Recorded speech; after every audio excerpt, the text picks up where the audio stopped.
walking down Mass Street with your friends coming out of a nice dinner at Chipotle. As you approach the intersection, you look to your left and you see a homeless person sitting next to you. You begin to imagine all the things that led to this person being homeless, and you cringe. You imagine all the lonely nights that they spend by themselves, and you wonder if there's any way to help and possibly get to know this person. As residents of Lawrence, we all walked around town and seen a homeless person before. It is just a part of being a citizen in this city. Homelessness is a big issue. We've all wondered what has led them to this point, and deep down wonder what we could do to help them. As a student at KU, I'm on Mass Street what seems like every week. Every time I go there, I either pass by or run into a homeless person, and immediately thoughts and questions come into my mind. What road did they go down to become homeless, or why are they still homeless? And immediately I just want to help them. Time after time, we wonder what we can do to help, and this is how we can. The buddy system is an advance in social interaction between the community of Lawrence and the citizens of Lawrence. It allows for the buildup of the homeless community's outlook towards life. In order to find out how effective the buddy system can be, we must first look at the main points. That is the problem here in Lawrence, which is the homeless population. And this is caused through mental health issues and lack of socialization. And then our solution, which is the buddy system and how we can implement it in re-socializing the homeless people and getting them back into productivity. But first we must look more deeply into the problem. As we were presented with this project, a group presentation where we must create an NPO where given $25,000, we directed ourselves towards what would benefit the Lawrence community. Regardless of whether or not you attend KU, through further research and time thinking, our team recognized a crucial issue. We notice on a nearly daily basis is the rising, or what seems to be rising, homeless population. Unfortunately, since 2013, Lawrence has seen a 20% increase in the homeless population. This is an issue that needs to be addressed and quickly. This risk will continue to grow unless some sort of regulation and system in part is in place. Talking further about the problem, rise in population of homeless is seen throughout the city of Lawrence. There have been drastic increase in the population of homeless people over the last 3 years. Between the years 2013 to 2015, we can see 20% increase in the population of homeless people. According to Lawrence Community Shelter, there are about 300 homeless people, but they can only shelter about 125 of them. The rest of them are left to live in cars, abandoned buildings, and the conditions that are unfit for human beings to live in. According to a self-assessment conducted by Homeless Issue Advisory Committee, job loss, eviction, medical condition, and inability to pay rent were cited as the main reasons for homeless. Of the 210 people who took the self-assessment, 57 blamed unemployment and job loss, 27 blamed no education, and 60 of them blamed inability to pay rent, and 30 of them blamed drug abuse. The most shocking stat is that according to Family Promise, more than 2.5 million people in the US will go homeless this year. The majority of these without a home suffer from mental or physical illnesses or complications, making it tougher for them to be self-sufficient. According to the National Alliance to End Homelessness, a nationwide federation of public, private, and nonprofit organizations devoted to ending homelessness, people with untreated serious mental illness comprise approximately 1/3 of the total homeless population, an even higher percentage among women and among those who are chronically homeless. One study found that 28% of homeless people with previous psychiatric hospitalizations obtained some food from garbage cans, while 8% used garbage cans as their primary food source. Also, according to the National Alliance to End Homelessness, veterans become homeless due to battles with physical disabilities and mental issues such as PTSD. Many veterans find it hard to get back into society. A 2014 summary examined the relationship between homelessness and being victimized. In 6 studies, the lifetime victimization ranged from 74% to 87%, showing that previous traumatic events led to where they are today. Okay, now while the data is courtesy of the Substance Abuse and Mental Health Services Administration, I was able to put together these pie charts. And if each pie chart represented 100 people, this shows that the homeless population of 100 people, roughly 25 of them would have a mental illness, whereas non-homeless people, only about 6 of them would have mental illness. Now this is rather startling because that's, I mean, four times the amount of people that have a mental illness if you are homeless. This hinders basic social skills that homeless people have and their ability to seek out help and maybe guidance that they need to get themselves back on their feet and their well-being and their health back to where they need to be. Feeding directly off of this, according to the National Alliance to End Homelessness, there is a distinct positive correlation between being homeless and having a mental illness, which is depicted again by these graphs. Nan Roman, CEO and president of the National Alliance to End Homelessness, and her staff examined 15 studies of homeless people. One of the most intriguing statistics I thought they found was that the lifetime arrest rate of a homeless person with a mental illness ranged from 63 to 90%, whereas the lifetime arrest rate of a person without a mental illness ranged from about 30 to 45%. This again is very startling because the vast majority of homeless people being arrested are those with mental illnesses. They're doing whatever they think is needed to continue their whatever well-being it is, stealing food or robbing people to make themselves better off, and this is something that needs to be stopped. These people need guidance and they need assistance in the decisions that they're making. Now that we have finished the mental illness facet of our problem, it's time we move on to the demographics of homelessness, which Patrick will introduce. The Substance Abuse and Mental Health Service Administration conducted a study in the shelters between October of 2009 and September of 2010. And they just got basic information such as gender, age, and ethnicity. And as you can see from the pie chart, that most of the homeless population that came in were men by 62% to 38%. And the age was relatively constant, and most focused primarily on middle age and between the ages of 31 and 50, with a close second to 18 to 30. And the most interesting one of all is the ethnicity, because most people would think that homelessness is only attributed to one certain ethnicity or demographic, but you can see from the pie chart that it's spread out pretty evenly, with white being the most prevalent at 39% and African American coming in at second. And this just shows that homelessness does not discriminate whether your age, gender, or race. It affects everyone and can happen at any time.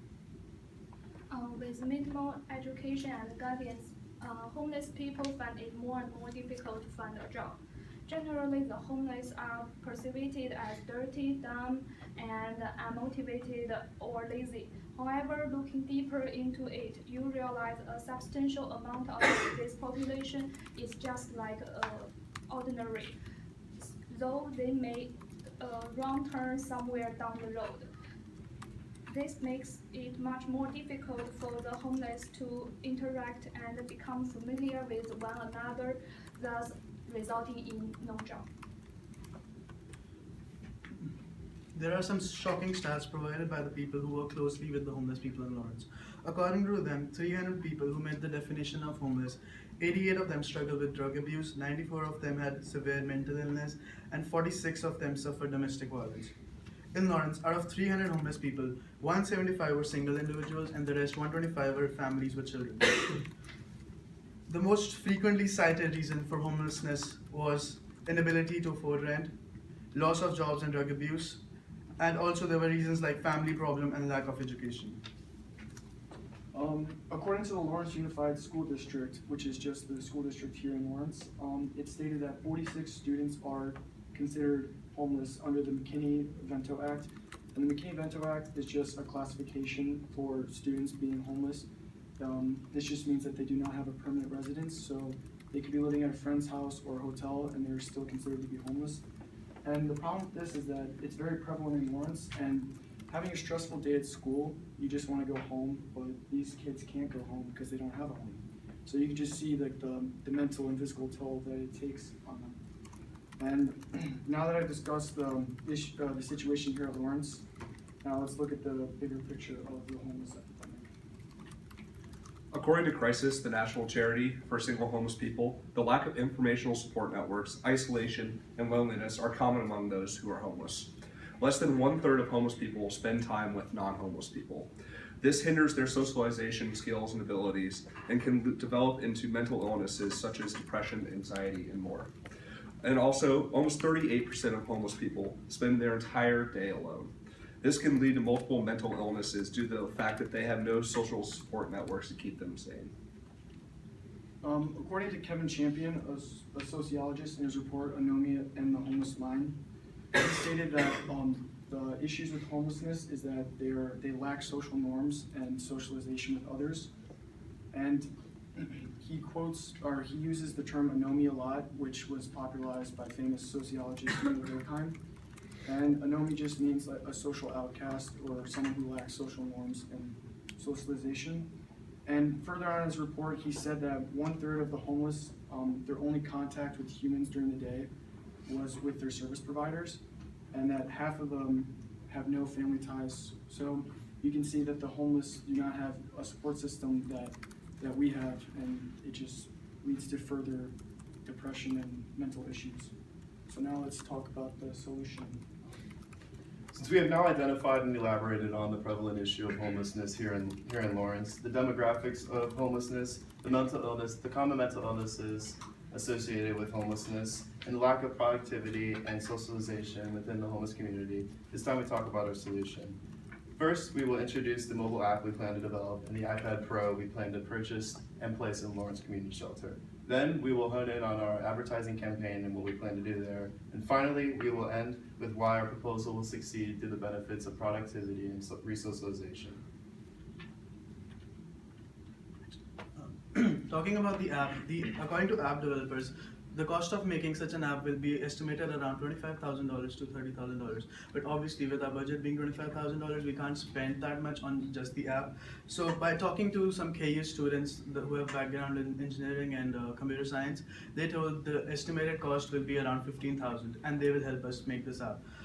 This will also help the students to gain extra credits, and this will help them in their future experience. Now talking more about the app. Alright, so our app is the Buddy System. That is the name of our MPO, and it is a mobile application, both Android and iOS friendly. And this application is going to make the connection with the homeless community and the rest of Lawrence. Now, once opened, the application will have two components. The first component I will talk about will be the work locator. The second Matt will talk about will be the Buddy locator. So the work locator will allow anyone in the community to post a quick one-time job. And once posted, a homeless person will be able to browse available service or job opportunities at the Lawrence Community Shelter on this iPad that we have placed there, possible job or service opportunities. And if they are interested, they can then confirm the task that is available, and whoever posted that job or task will then be notified, and they can go and pick up that person and complete it together. Whether this means cleaning up trash, painting a fence, cleaning windows, I mean, through these community-based tasks, relationships will be formed between the homeless person and the residents of Lawrence, and we will also be giving back a tremendous amount to the community. The second part of our app is the Buddy Locator. This portion of the app will connect the homeless with those interested in hanging out with them. Residents of Lawrence will be able to post their schedules weeks in advance or even the day of if they would like to hang out with a homeless person and get to know them. Using the Apple iPad Pro at the Lawrence Community Shelter, the homeless will have access to viewing people's designated free time on the application. The homeless shelter will also encourage the homeless to use the app and get to know someone new. A homeless person interested in familiarizing themselves with others around Lawrence will then be able to narrow down who they would like to hang out with. This may be a one-time, hour-long ordeal in some cases. However, we envision relationships being formed over multiple sessions. With community service hours being granted to you as you drop off your buddy, it gives an incentive for many to come back time and time again. To ensure people are using the application are safe, a request notification will be sent to you once the homeless person initiates they'd like to be your buddy. From there, you can either confirm or deny their request.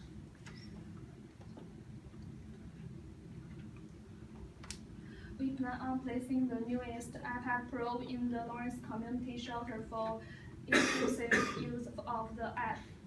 First, the iPad Pro cost is $799.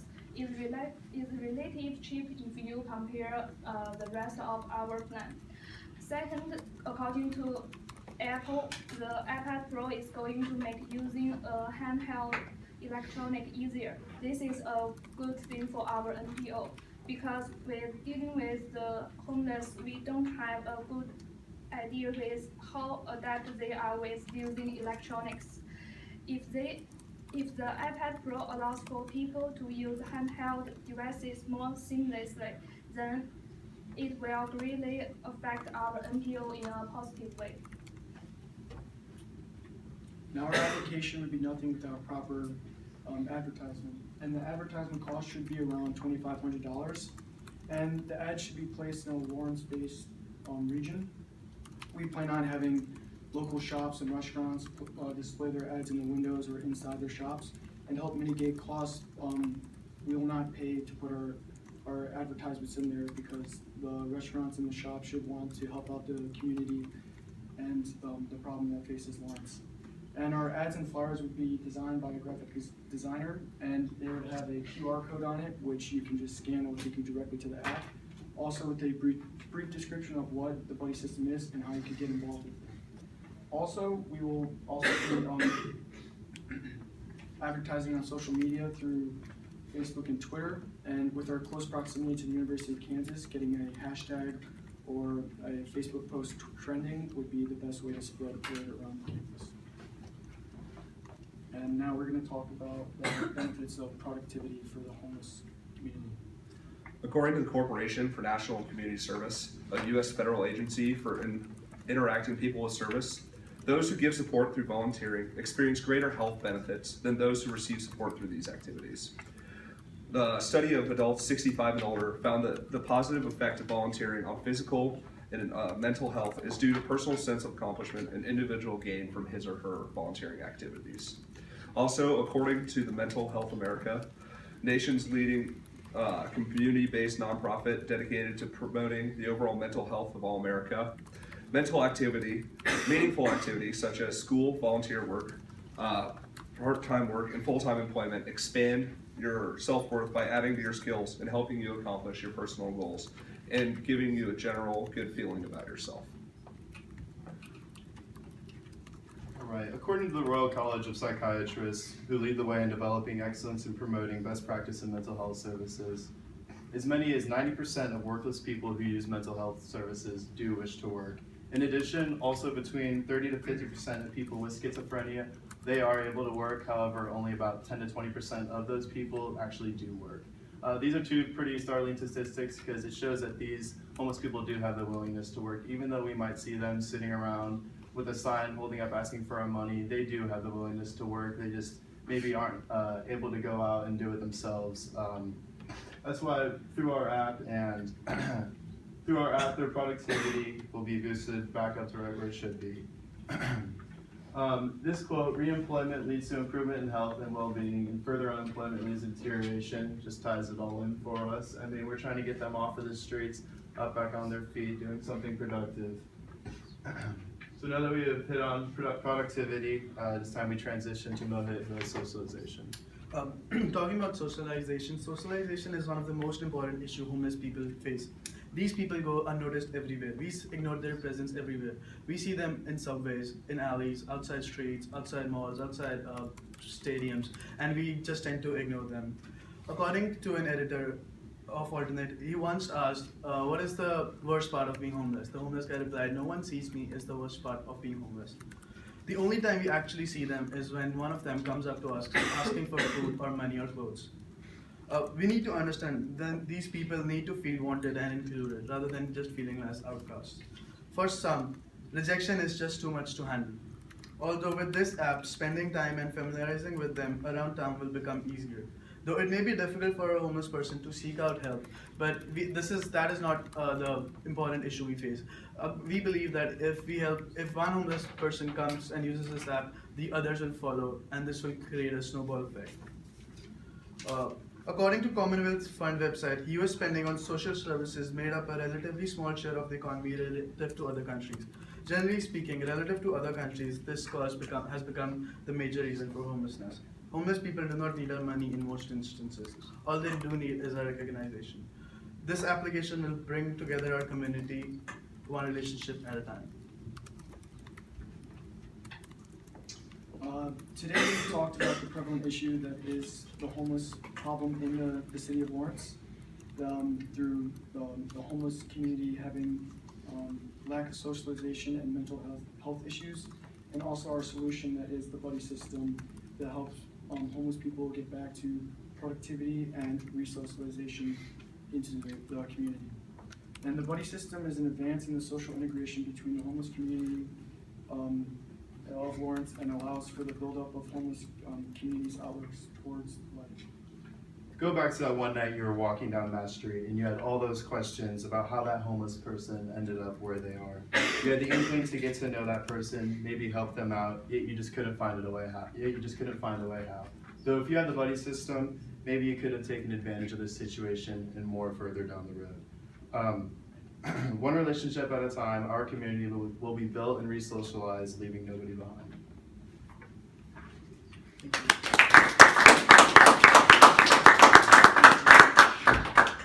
Any questions for group 4? All right, if you guys clear the room, I'm going to talk with group 4. You just